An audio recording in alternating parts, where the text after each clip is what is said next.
Welcome my students. আমরা আজকের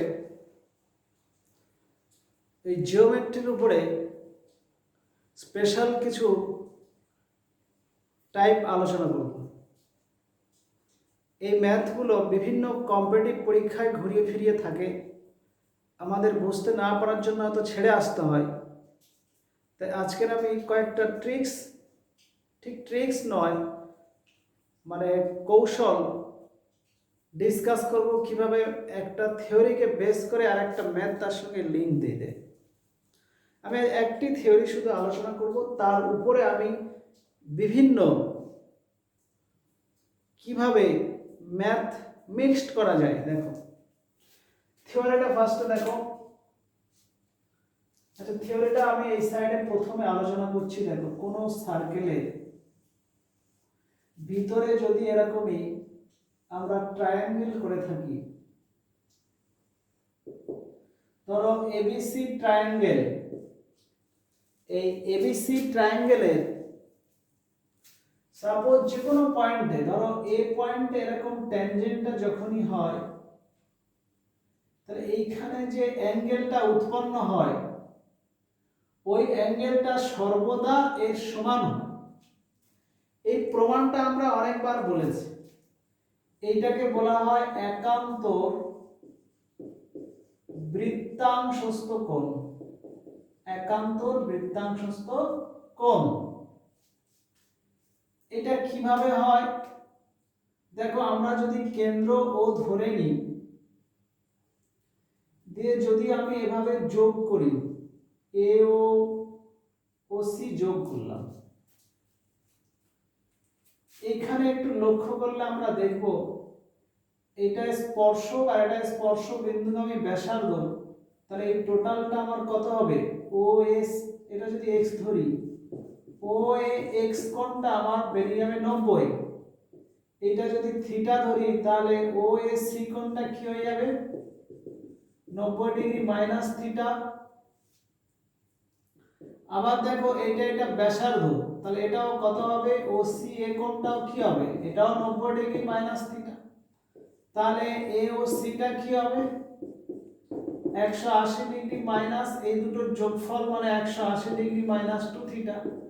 calculation করলে 2 থিটা, তাহলে এইটা 2 থিটা বেরিয়ে গেল। এবারে দেখো, এসি চাপে এই কোণটা সমান 2 ইনটু এটা, তো তাহলে 2 ইনটু এবিসি কোণ সমান হয় তাহলে 2 থিটা। তাহলে এবিসি কোণ হচ্ছে আমার থিটা, তাহলে এর ঠিক অর্ধেক চলে এলো থিটা। তাহলে আমার এই কোণটা যা ধরেছিলাম এটা তাই চলে এলো। তাহলে এখান থেকে একান্তর বৃত্তাংশস্থ কোণ সবসময় সমান হয়। এবারে ট্যানজেন্টটা যদি এদিকে হতো, তাহলে এই যে কোণটা এইটার সঙ্গে কিন্তু এইটার সমান হতো। এটা একটু মাথায় রাখবে। সেটাও প্রমাণ করতে গেলে এইটা আরম যোগ করে দিয়ে এইটা বার করে এইটা করে তার হাফ এটা করলে একই আসে।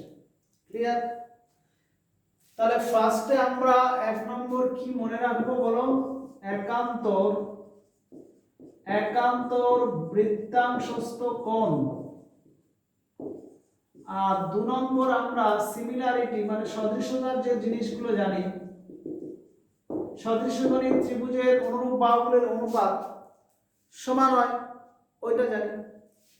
এই দুটোকে আমরা পাঞ্চ করে মিক্সড করে দেখো একটা ম্যাথ আমি কিভাবে আলোচনা করছি। দেখো, এই থিওরি আর ওই সিমিলারিটির উপরে।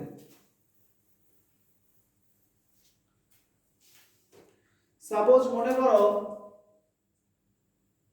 কোশ্চেনটা যদি এরকম থাকে, একটা ওই বৃত্ত নিচ্ছি, একটা বৃত্তের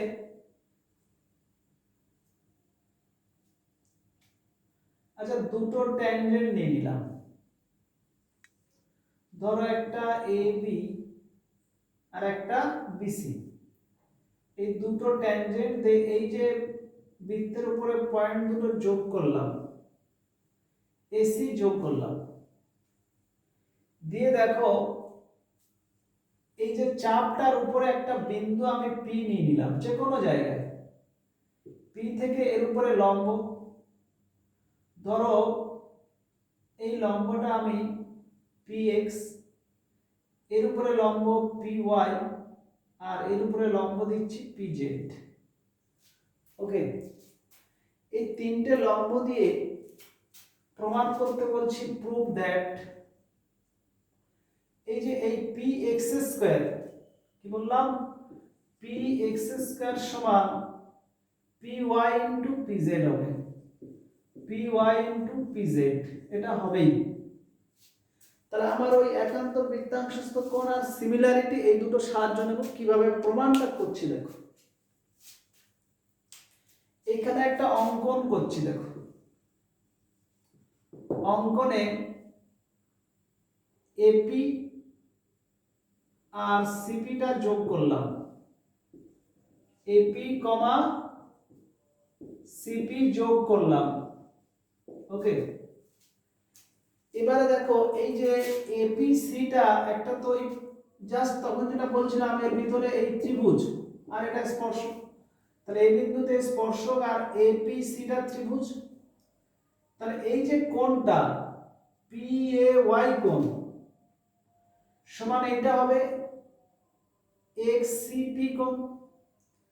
তাহলে প্রমাণে এসে দেখছি PAY কোণ সমান হবে কি XCP কোণ। কেন হচ্ছে? এটা একান্তর কি বৃত্তাংশস্থ কোণ। এই একান্তর বৃত্তাংশস্থ কোণটা কি আমি ফার্স্টে প্রমাণ করে দেখালাম। আবার দেখো এইটা 90 আর এটাও 90, তার মানে AY P কোণ সমান PXC কোণ, এটা 90 ডিগ্রি প্রদত্ত বলা ছিল। অবশিষ্ট APY, তাহলে অবশিষ্ট APY কোণ সমান CPX কোণ হবে। অবশিষ্ট এই কোণ সমান এই কোণ হবে, এটা অবশিষ্ট টার্মটা লিখেই দিই।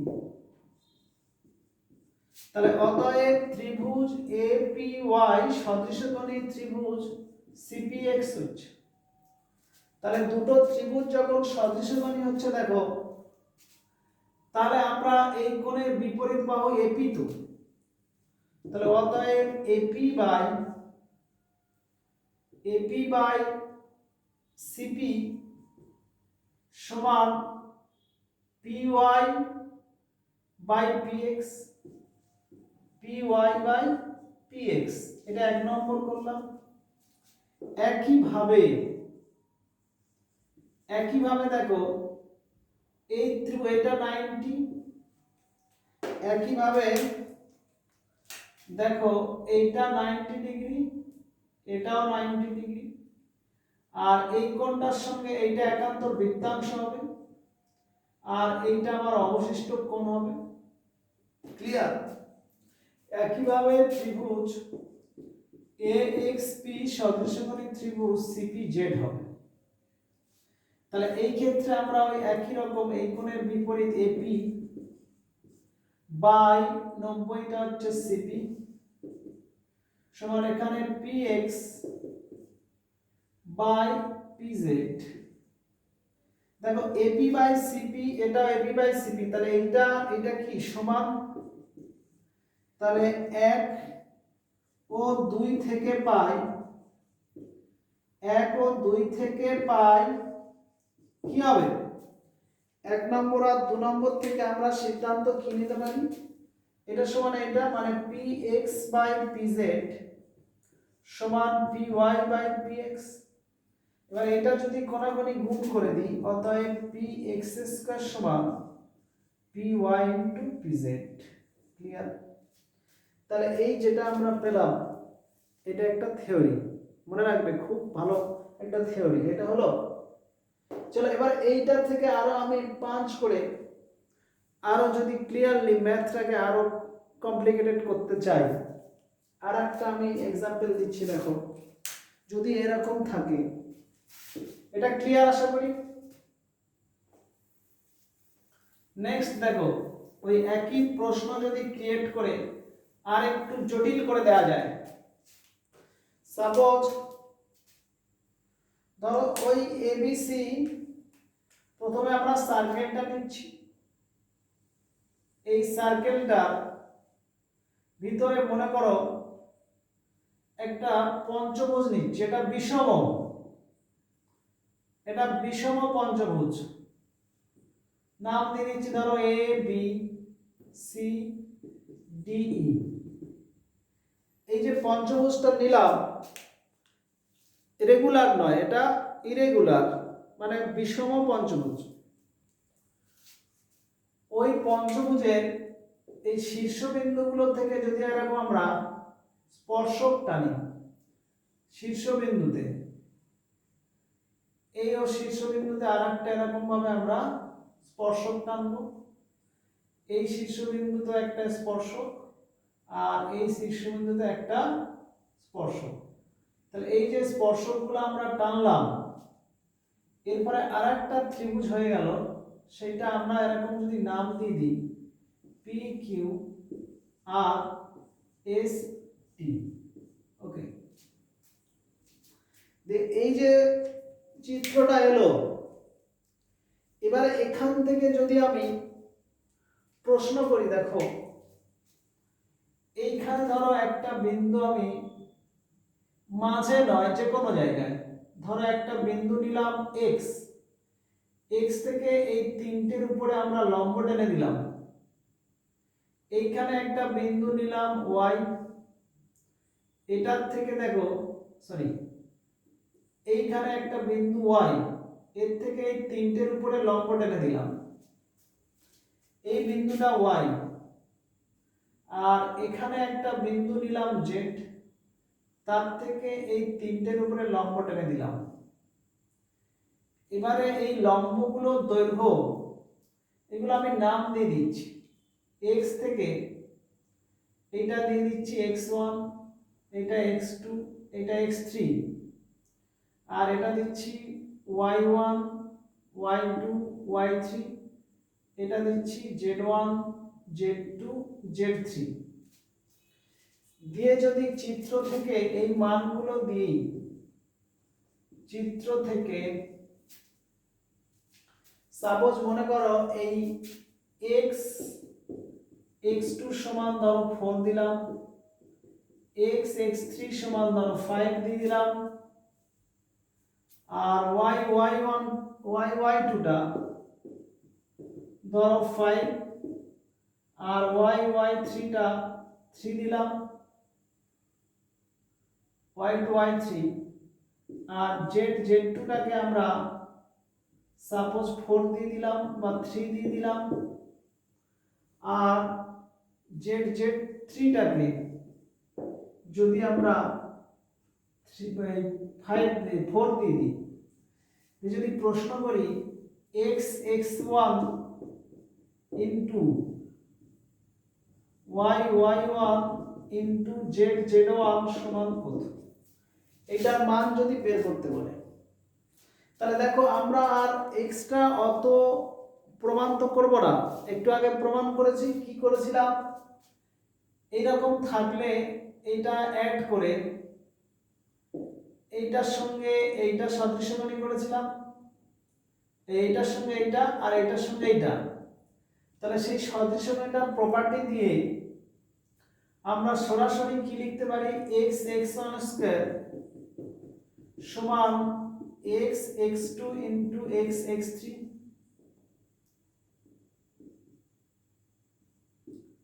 এটা, আর এদিক থেকে একইভাবে y স্কয়ার সমান, আচ্ছা এটা ব্র্যাকেট দিয়ে দিই বুঝতে সুবিধা হবে, সমান y2 ইনটু y3, আর z1 তার হোল স্কয়ার সমান z2 ইনটু z3, একটু আগে প্রমাণ করেছি। এবারে যদি এইগুলো গুণ করে দিই, তাহলে x1 into y1 into z1, এটা তার হোল স্কয়ার হয়ে যাবে, আর এদিকে সব মানগুলো গুণ করলে দেখো 5 দুটো আসবে, 3 দুটো আসবে, 4 দুটো আসবে, এগুলো মানগুলো বসিয়ে, তাহলে অতএব যত x1 ওয়াই ওয়াই ওয়ান আর জেড জেড ওয়ান এর মানটা কি হবে? এর বর্গমূল কোণ দিলে 5 ইন্টু 3 ইন্টু 4, 3 5 15, 4 60 অ্যান্সার বেরোবে।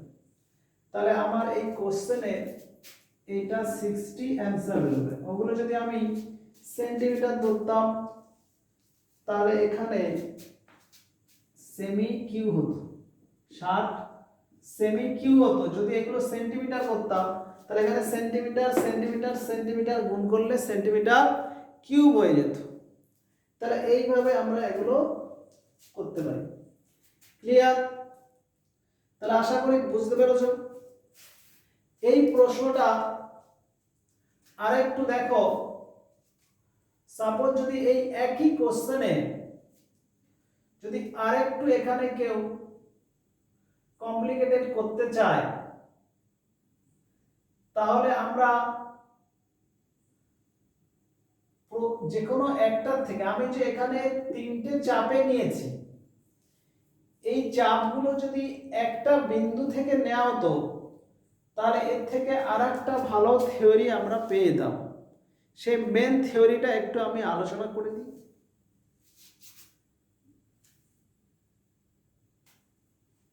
এটাকে এটাকে মুছতে হবে। দেখো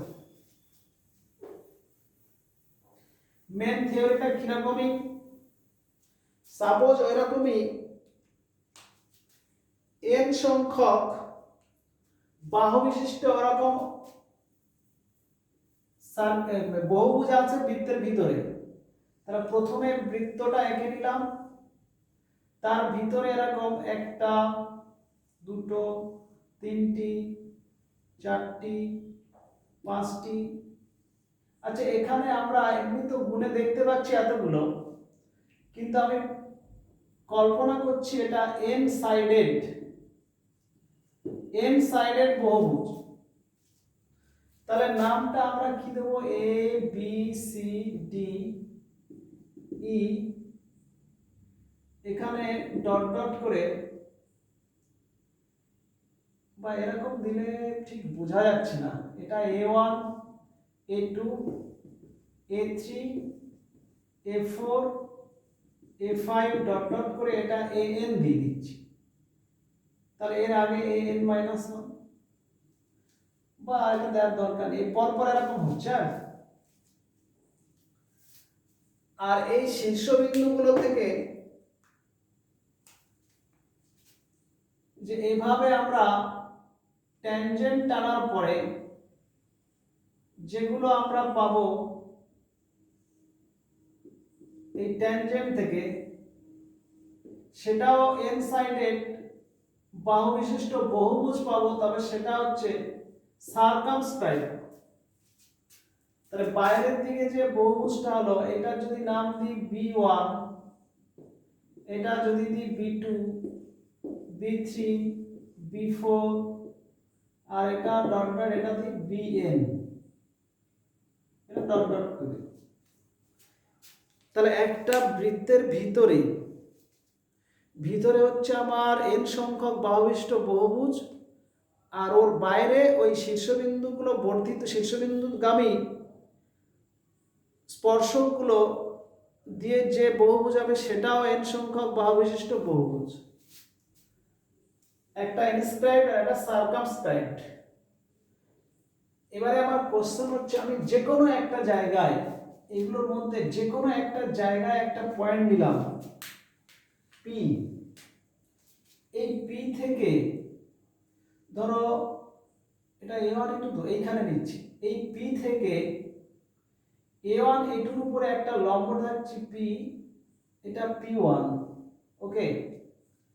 আর A1 A2 এর উপরে লম্ব এই P থেকে, এই P বিন্দু থেকে A1 A2 তে লম্ব টানা যাবে না, তখন এটা বর্ধিত করে এই দিকে লম্ব টানতে হচ্ছে, এটা P2 দিলাম।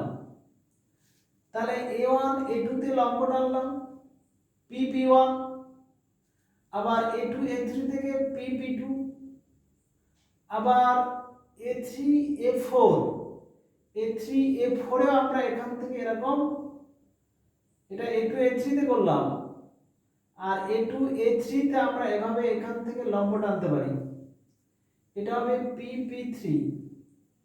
একইভাবে A4 A5 এ এইখান থেকে সরাসরি এই P থেকে এদিকেও লম্ব টানতে পারি, P থেকে এটা P4, এইভাবে প্রতিটি বাহুর উপর লম্ব। তাহলে P থেকে অন্তর্লিখিত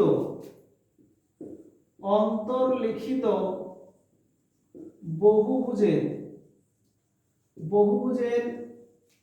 বাহুগুলির উপর সেটা দেখো বর্ধিত বাহুগুলির উপর বা তার বর্ধিত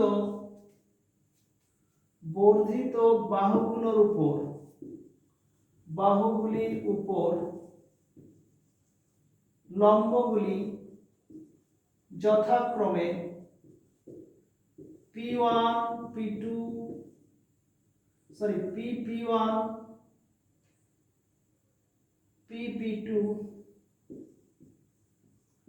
PP3 PPN হলে। এবং আরেকটা দেখো, এই বিন্দু থেকে এই যে আমার এটা এসেছিল কি B1 B2, তো এই B1 এটা BN করেছে, এখান থেকে আমার B1 এখান থেকে ধরি B1 B2 এটা B1, তাহলে এটা আমার BN হতো। যাই হোক, এখানে দেখো B1 B2, তাহলে এইটার থেকে দেখো P থেকে B1 B2 এর উপর লম্ব, আবার B2 B3 কে বর্ধিত করে এখান থেকে এর উপরে লম্ব, এবং P থেকে ওই B1 B2 B2 B3 B3 B4 এদের উপর বা তাদের বর্ধিত অংশের উপর লম্বগুলি ওই PQ1 PQ2 PQ3 PQN হলে প্রমাণ করা যায়। এই প্রমাণটা আমি আর করছি না, প্রমাণ করা যায় ওই থিওরিটা, মানে আগে যেটা থিওরিটা আলোচনা করছিলাম একটা ছোট্ট ত্রিভুজ দিয়ে করলাম, ওই দুটোকে এক জায়গা করলে কি প্রমাণ করা যায়? প্রমাণ করা যাবে এই P থেকে এই অন্তর্লিখিত বহুভুজের উপরে লম্বগুলো গুণফল তার সারকামস্ক্রাইব বা পরিলিখিত বহুভুজ বাহুগুলোর উপর অঙ্কিত লম্বগুলির গুণফল সব সমান হবে, ওই একই সিস্টেম হবে। তাহলে কি প্রমাণ হবে এখানে? এখানে প্রমাণ হবে ওই P1 into P2 into P3 PPN সমান PQ1 ইন্টু PQ2 PQN, মানে এইটার সমান এটা প্রমাণ হয়ে যাবে। ক্লিয়ার? তো এইটা হচ্ছে আমার মেন থিওরেম। সেই থিওরেমটার উপরে আমরা ওই ছোট্ট একটা প্রমাণ কি করেছিলাম, এরকম ভাবে এইটা নিয়ে এর উপরে করে ধরো এইটা A, এটা B, এটা C, তাহলে A স্কয়ার সমান কি প্রমাণ করলাম আমরা? BC। ঠিক এই একই ভাবে আমরা প্রত্যেকটা পার্টে পার্টে বের করে নিয়ে সব গুণ করলে আমার এই প্রমাণটা চলে আসবে। ক্লিয়ার? তাহলে এই আজকে যতটুকু আলোচনা করলাম একটি থিওরির উপরে, কি একান্তর বৃত্তাংশস্থ কোণটা, আর এই সিমিলারিটিটা লাগালাম যাতে ওটা প্রুভ করা যায়। তাহলে এইটা তোমরা মনে রাখবে, এইটার বেসে যে কোনো অঙ্ক পড়ুক এটা লাগিয়ে দিলেই হয়ে যাবে। ওকে, এতটাই থাক।